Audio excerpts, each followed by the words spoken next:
कृपया कुणीही फलटण मार्गे मोगराळा मार्गे कुणी फलटणला जाण्याचा प्रयत्न करू नये.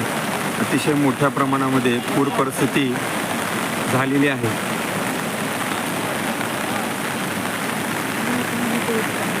दहिवडीवरून फलटणला जाणारे सगळे